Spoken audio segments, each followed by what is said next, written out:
Well, hello there. It is time for Star Wars Episode 6 Return of the Jedi 11M5, the Ewok Battle, the original version, not the very heavily edited version of the film. Music by John Williams, orchestrated by Alexander Courage, Sandy Courage. Yes, this is so involved. So probably the most complex cue in the whole film, and the sort of orchestrational detail is just so intense and complicated. So although I've done a reduction, it doesn't look as though I've done a reduction, but there are so many little sort of subtle changes in things and voicings, which is just we'll go into in huge depth. But I think the first thing to do is just go through the material and basically just sort of go through the cue. So we'll just do that to start off with. I'm not going to necessarily make this a long one, just because I think it's so intense and it sort of doesn't really require me to comment a huge amount more, other than just pointing out sort of salient features that I've just already put on the score. So maximise your screens, everybody, and strap yourselves in. Of course, it's another action music cue, largely octatonic, pretty much all the way through. I think there's one bar of hexatonic sections, which is a sort of G minor and F sharp minor version of a chord, sort of polychord type sort of thing, which is actually more sort of Hungarian minor, actually, rather than hexatonic. Yes, let's talk about the forces, because here we've got a lot of things. We've got 4 flutes, 4 oboes, 4 clarinets. I think maybe this is why Courage took over. The usual 3 bassoons, with the third is mostly contra. 6 horns, 4 trumpets, 4 trombones, a tuba, harp, a huge amount of percussion, and I mean maybe up to 8 players, I think, at one point, certainly 6. There's just so much going on. We've got bass drums, logs, got tuned cowbells, we've got ratchets, we've got anvils, we've got brake drums, we've got all sorts of things, and the usual, bass drum, cymbals, marimba, that sort of thing.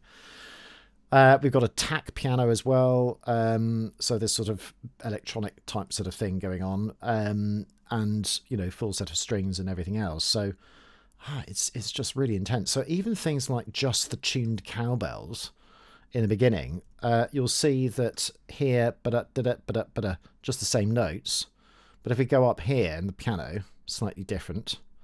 And then if you go up here in the wind, it's the same as that as well. But there's also other things I haven't actually shown you, where there are other instruments doing the opposite of that as well. So it's almost like sort of that Stravinsky-esque, those sort of grappetti types of things that happen in woodwind particularly. So we're kind of in a D octatonic, and TS just means tone, semitone, D octatonic. So that, which is actually octatonic T1, in other words, transposed by one interval to the C sharp one. But I just call it D octatonic because it is D based. At least that's how it starts off. And we've got sort of typical chords or chord aggregates. And often it's not particularly triadic, it's mainly dyadic. And this is sort of a symptom of this particular, I say symptom as if it's an illness, but it's a quality, let's say, of this particular cue. So we've got dyadic things, and often the voice is simply replicated by an octave below. It's a sort of typical sort of jazz thing to do, really, by thickening the main line. But it happens all the time. I call it the Brahms in my analyses for some reason, just because I think that's sort of a sort of Brahms thing that he would do. So also very, very fast. Crotchet equals 157, 160, that sort of general speed. And there's a lot of imitation. We've got the main material, that sort of thing. And you can see it's fragmentary as well. So that sort of reappears right at the beginning of the cue. So let's call that sort of motive A, or the main motive. And then we've got this other sort of Viotti bowing type sort of way of doing a second motif. And sometimes it goes up like that as well, but also dyadic largely. Then we've got this sort of little reminiscence. We're suddenly into F minor, by the way. At that point, it just sort of simply changes, in other words, a phrase modulation. And then we're into a sort of it's a trap, a little bit. Almost. And then we're back into the D octatonic stuff again with a thickened line. This time we've also got this sort of sixth in the bass as well, which is a typical feature of Williams, actually. Then we've got this little Timp solo interlude, which is sort of interesting filigree, which is all tritones in this case, which is kind of interesting because he doesn't often do that, actually. Like that, but of course very discordant. Back into the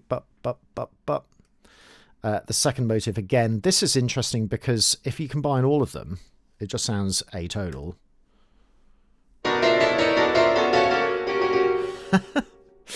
And it's simply brass, trombones, trumpets, horns. Those are first and second horns, and trumpets. And interestingly, the chord shapes are different because you would normally have that as our little 3/3. It's just a minor seventh, like that. But in amongst this and here,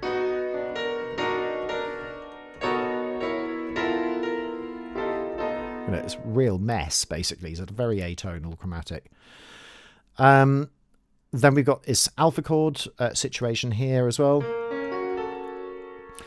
So in other words, if I extrapolate some of the notes, we've also got that. So it's almost like a sort of F sharp minor, but with a sharp 9. But in fact, it's really more the flat 10. It's a major minor chord, really.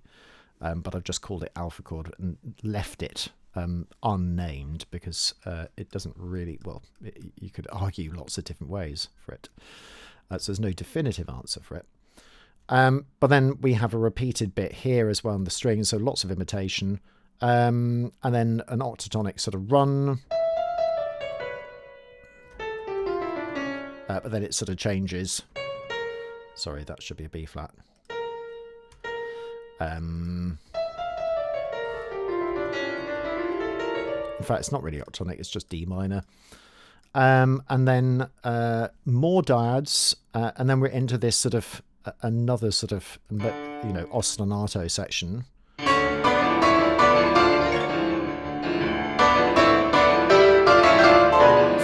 fragments of that. More of these sort of Ewok 19C calls. Ba-bum, ba-bum, ba-dum, ba-dum, ba-dee-dum. This. But it's kind of just fragmented. We've then got this sort of tuba part, which starts very high. Like that. Which nothing else is playing apart from some horns, I think. Yeah, they are. So, and then we're into this sort of Scout Walker theme, which is this sort of a bit like the sort of at-ats from the Snow Battle in Hoth. But a lot more percussion going on. We've got logs, we've got break drums, we've got these bass drums and large field drums with no snares. We've got xylophones going on. It's all happening. And of course the xylophone is coinciding with the woodwind. More of these sort of little fanfare things which don't seem to relate motivically to anything that we've had before. But that sort of Scout Walker thing continues. And then suddenly we're into this.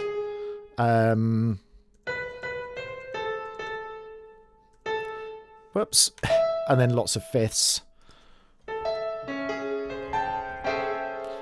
And it creates that sort of E minor sharp 9 type thing at that point as well. Then we're into this comedy Ewok theme. So let's do this highlighted thing.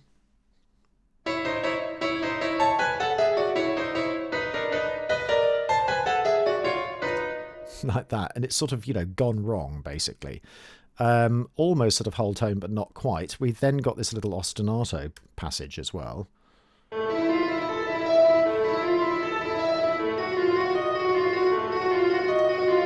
And then with the bass line, that produces a sort of little umpar type sort of thing.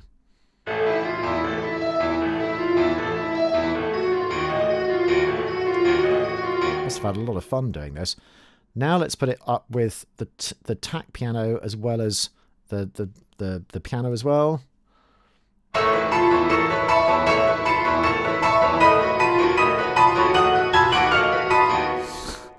Like that, absolutely outrageous. It's just so much going on. Marimba, boobams, cowbells as well. Also that sort of ethnic sort of percussion that's sort of there. And then we're into this sort of interesting sort of more dyads, sort of Jaws type sort of thing. All dyads. We've then got sort of standalone F sharp 9 chord as well. More dyads. And then back into... In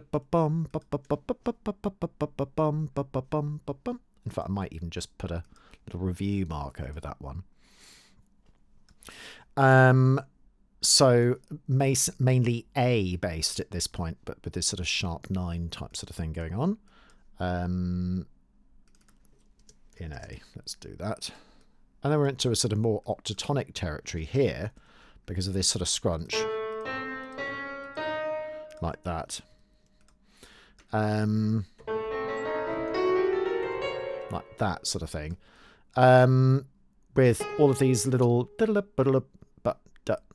you know, typical sort of offbeat sort of percussive attacks, let's call it. And then we're suddenly into D minor at this point. More development.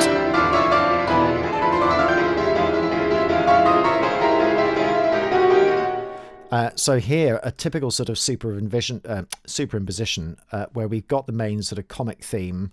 Then we've got this amazing sort of horn ostinato. Sort of really does sound like a sort of wrong note bass, and then a definite wrong note bass with D natural and D flat at the same time.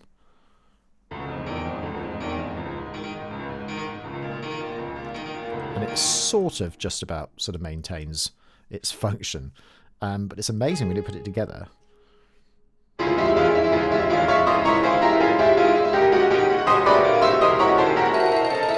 that. So you've got this sort of, you know, D flat sort of area. Then we're back into octatonicism.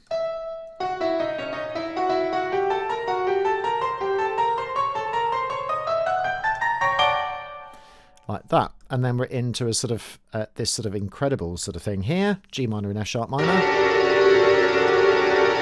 like that.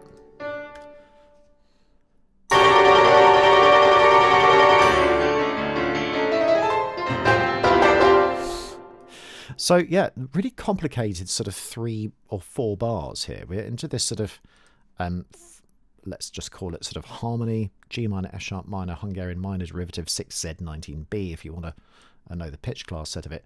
Then sort of into more of a D minor with a major 7th. That's the minor quality. And then a sort of little fragment which then goes into F. So a sort of tertiary modulation.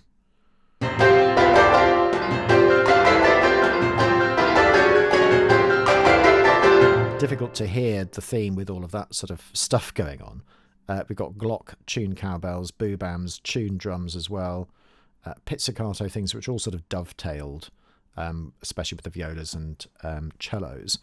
And then this sort of, you know, quartal, quintal, secundal type of stuff, all diatonic.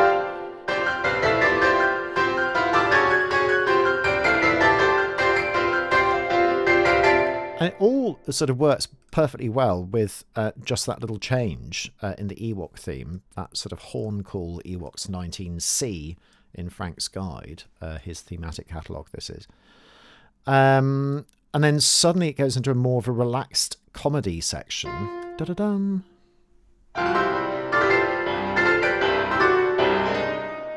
So more into C, major at that point. There we go. Yes. And then more of the sort of horn calls, little melodic fragments. Then it recurs again, this time without the flutes. And then we're in B flat. Let's just do that.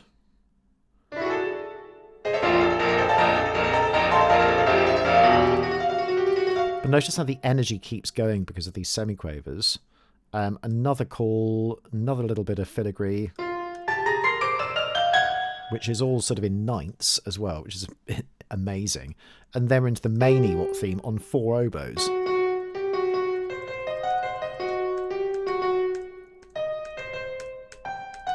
Like that. So I'm just using the arrow to just go from things. And we're back in C, sort of C Lydian, really.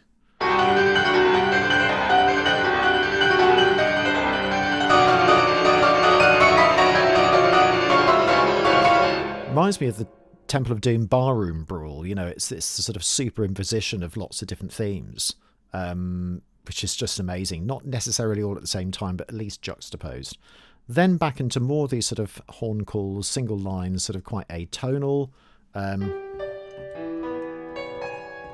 like that sort of quartal quintal, ba-bum, bum, bum, bum. Then into this sort of little typical sort of device, all triads. Like that. And then G minor, major 11th, because of everything going on. Suddenly ends up on a B, which is very unusual. Ba-bum, bum, bum. Sort of a C minor major 7 outline just at the end. Let's just put that in, actually. Whoops.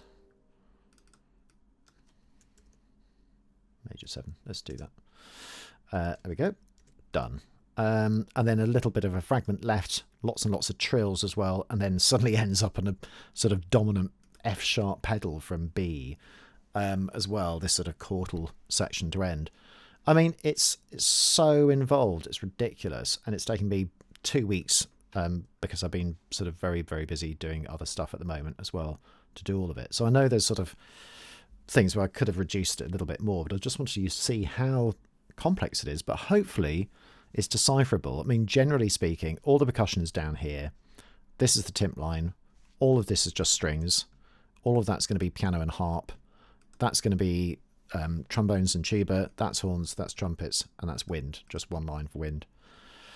Generally speaking, the bassoons sort of double up either the brass or the low brass or the cellos and basses. And that's kind of how it is. So I think at this stage, let's have a look at the orchestration, because it's sort of almost more interesting to talk about that than anything else. So I'm going to try to hide some of the unnecessary staves, at least in the strings, when they are unnecessary. Let's just have a look to see how Alex Carriage has done this. As you can see, it's an enormous amount of work. If I sort of zoom out and then just go page by page by page, yeah, you know, it's a lot of stuff going on. There's a lot of notes, basically. Huge amounts of notes. So that first beginning section, which is just this, on the piano.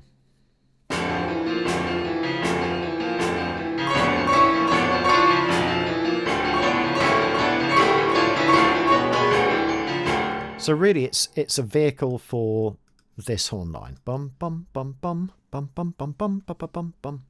So let's bear that in mind, but look how it's orchestrated. So that line is horns, all 6 horns, with a thickened line, and the 2 lower parts, so voice 2 and 3, are doubled up in tenor saxophone.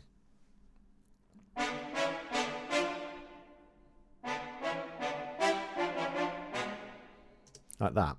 I don't think anybody else plays that, actually. No. Nobody else it does. We'll do the bass line in a minute. Let's have a look at the sort of the clumps at the top. So you can see here loads of stuff going on, and then we've got this sort of little pits thing going on. So we've got the piano, ba-dum, be-dum, be-dum, ba-dum, ba-da, ba-da, ba-da, ba-da, in the tune cowbells, whatever that means. And then in the 4 oboes, this sort of screeching thing. Like that. It sounds like The Omen. So yeah, sort of quite a scary sort of sound. And then we've got this very interesting thing. So you can see in the bassoons, we've just got these dyads.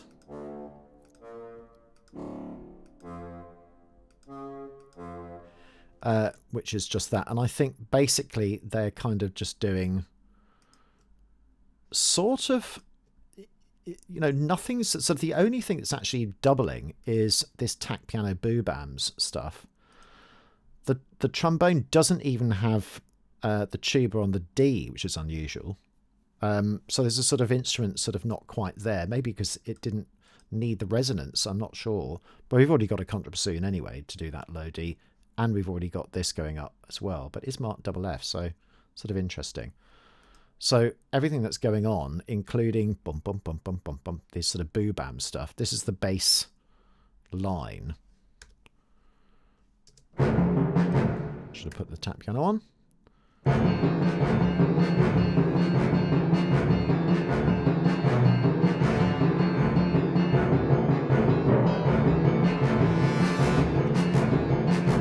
Yeah. Very, very interesting. So there are kind of 3 things going on. This tune brass, the filigree, as you would expect, winds, piano, tune cowbells, that sort of thing. Bass line, cellos and basses, tap piano and the boobams, and bassoons, and 3rd or 4th trombone. 4th trombone in this case, because we've got trombones coming in later with that. Notice the tuba is absent from this. And also no timpani as well at this point. So really interesting sort of orchestral choices. I would have put a timp there. Boom, boom. Maybe it's just too much. Why didn't he just do that? Maybe it's just because it was getting in the way.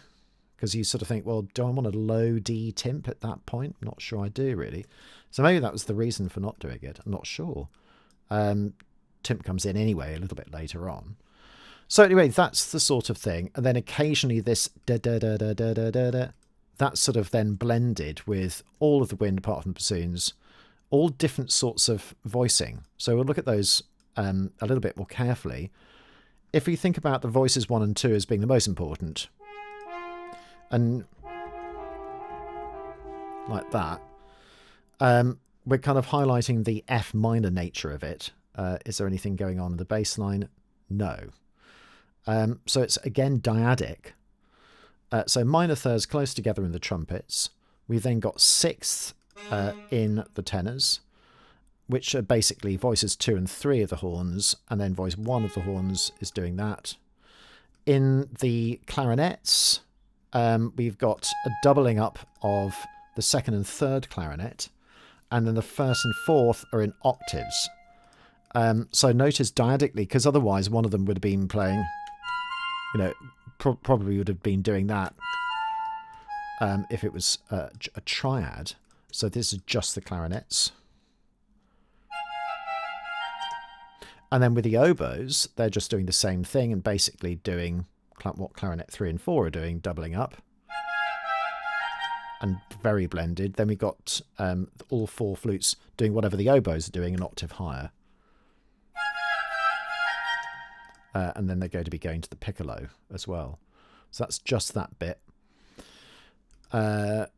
A sort of, you know, large brass interlude.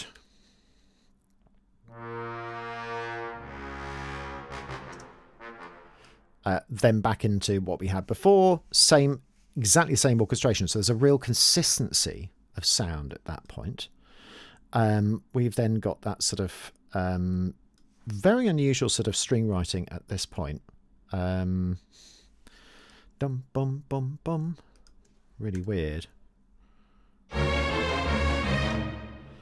Because you can see here, we've got that sort of violas and violins doubling up. We've then got these quavers going on, 8th notes, and then bum bum bum bum bum bum bum. It's a very awkward shape in terms of string crossing on the cello at that point. But then they're supported by the bassoon, so bassoon's doubling here, and contra bassoon doubling the double bass. Then we've got these amazing sort of like hocketing ideas with the trombones and trumpets. Like that. Yes, so I've realised that I've actually made an error, haven't I? Because in bar 22, I've actually coincided them. And I shouldn't have done. It should be there. So in amongst that, so that's in the wrong place, basically. So that needs to kind of go there. There's always some sort of error in this, which is just, it's so irritating. It's really difficult to do because there's just so much going on. So I've been going through this, like, you know, creating errors, trying to get rid of them. It's just so irritating. So 22 is just, which is what it should be. So where's that going? I think that should be in the next bar. Yeah, I can see it's supposed to be there. There we go. We got there in the end. So yeah, sort of modulatory or modular sort of section. So this bit here with arco and these horns.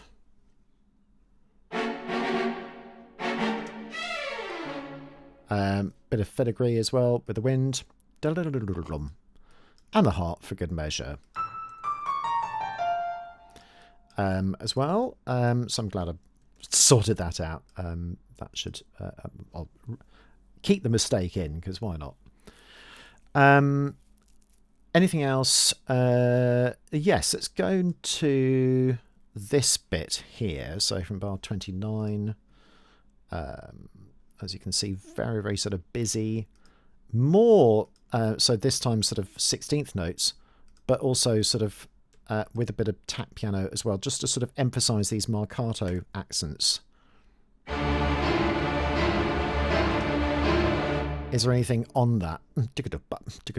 So we've got bamboo sticks and we've got tuned drums. We've also got bassoons, which are also doing that bass note.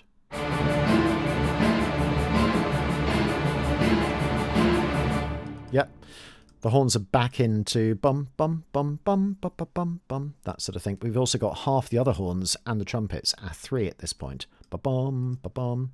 Then we've also got these little hits in the wind. Like that. Which is kind of doing what the horns are doing, actually, but sort of very, very high up. So we've got a certain amount of blend at that point. And then huge amounts of stuff. This is where the scout walkers start appearing.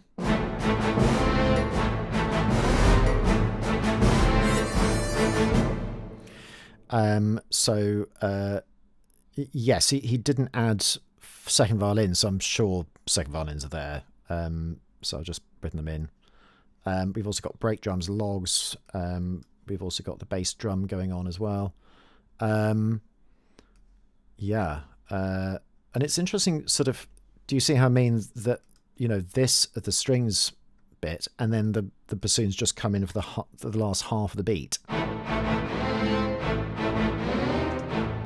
We can see the intricacy of having to kind of notate all of that. It just takes time to do. It's just sort of awkward because it's not quite the same every bar, so you can't really copy and paste a lot of it. Well, you can copy and paste certain amounts, but it all has to be checked. Interesting there. A lot of the wind is sort of similar. Sort of, I've noticed that piccolos tend to be, whatever the oboes are doing, an octave higher.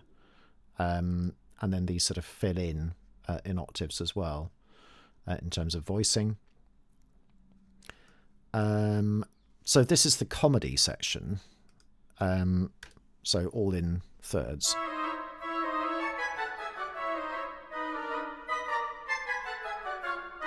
Like that.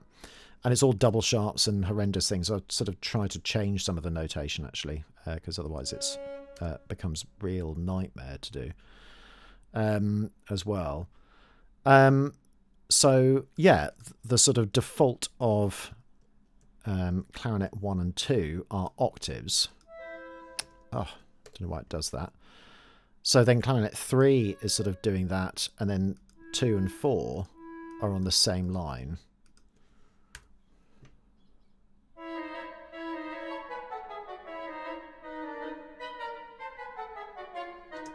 And it's very consistent in terms of the way the line changes. It doesn't really change the voicing halfway through. It just remains.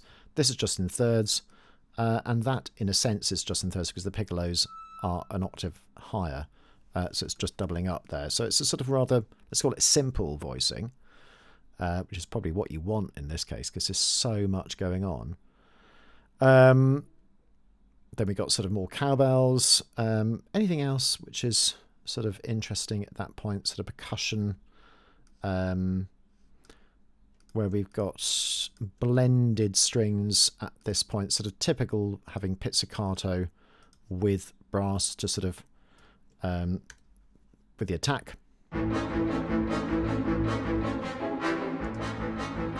and sort of dainty pizzicato.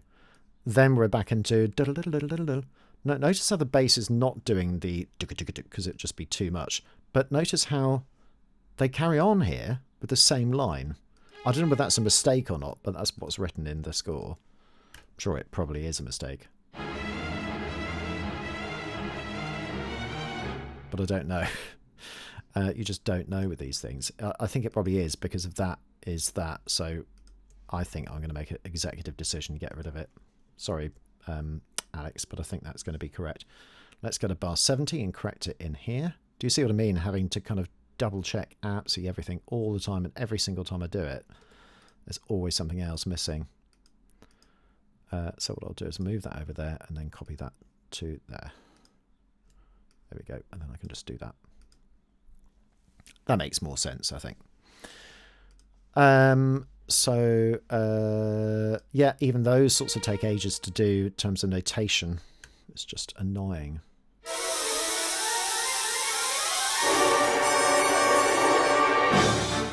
And also that as well, of course.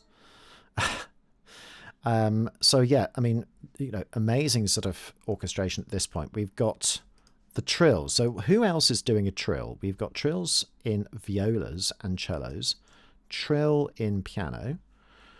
Essentially, we've got this sort of like I'll just do the trills to begin with. We've then got tenor sax, so mid trills, high trills, all in the wind.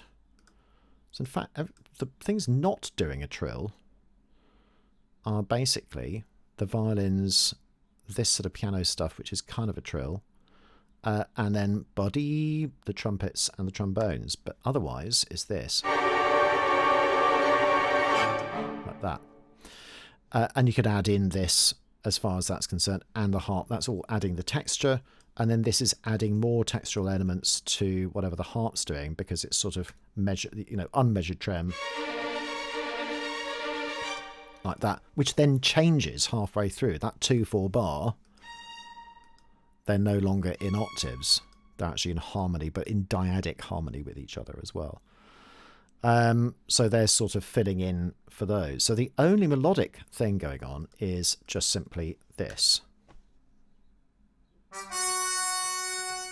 Like that. Bet there's more pizzicato here. Nope, there isn't. So every time it sort of changes as well, then suddenly there is, at this point, this is the F section.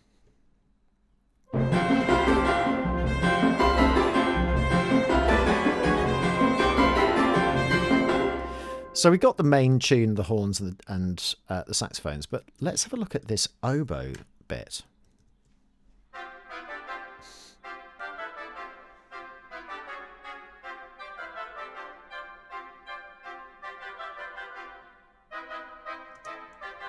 So what's supporting that oboe? So let's call it a sort of a mid-range thing. Ba-ba-ba-da.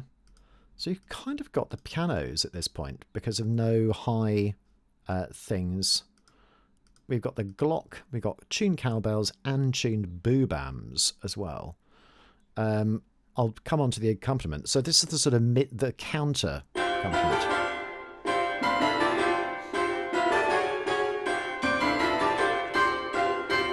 Otherwise, the accompaniment is just coincided with the bass line, this sort of arpeggiaic idea.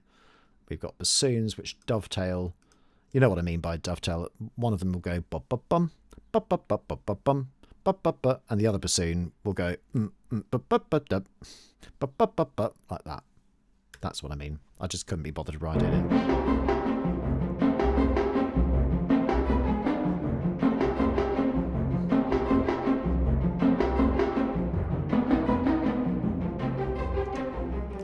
So actually they're quite delineated parts, and I think that's really important in orchestrations, to really make sure that actually it looks really complicated, but there are only 3 things going on.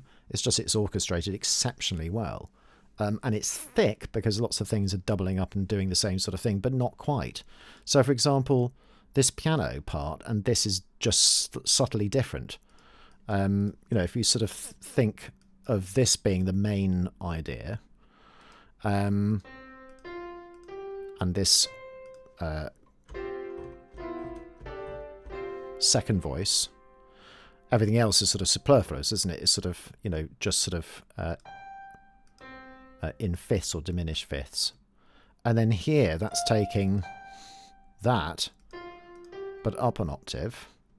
And then this is up an octave. Like that. It's just real subtle changes. There we go. Which is not even doing the same thing. Just real subtlety.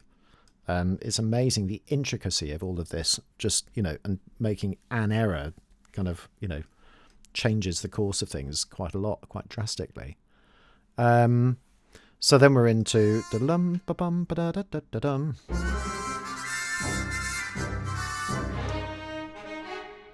There we go, nice. Yeah, notice how the strings affect that. That's really clever, isn't it? So they have a little run just before it goes into reminds me of Who Wants to Be a Millionaire. Very different from what Howard Shaw would do in Lord of the Rings. Do you see how it starts on there? And it kind of just about sort of, so 1, 2, where are we? Yeah. Yeah, it just sort of starts just before, because demi-semiquavers at that point, so it starts a semiquaver before, but it seems to work quite nicely. If we just take that line and this line,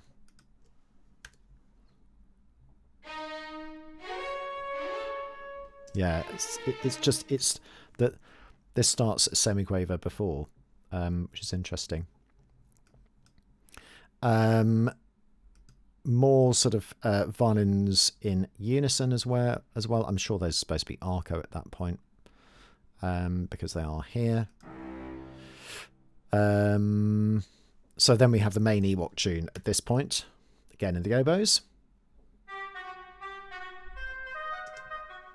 which I've forgotten to put in there. Annoying.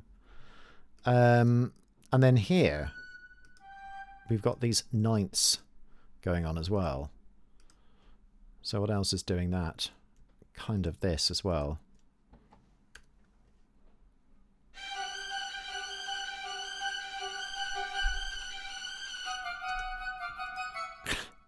Amazing. So the energy semiquavers.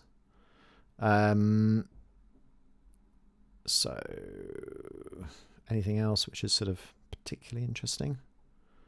Not massively. I mean, this is quite fun. Sort of divided seconds and violas and cellos.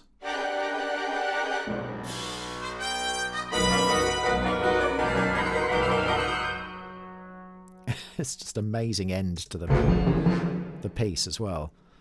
So it has this sort of sense of motivic completion. You know, everything sort of has development even in this sort of action cue. It's an interesting cue, but my God, it's so time consuming to do every single detail of it. I don't know why.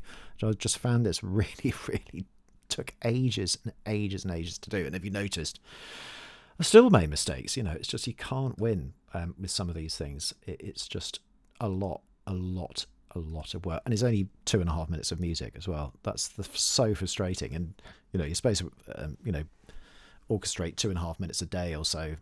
Not a chance with this. And this was just sort of, you know, transcribing rather than anything else. Imagine doing that all by ear, for example.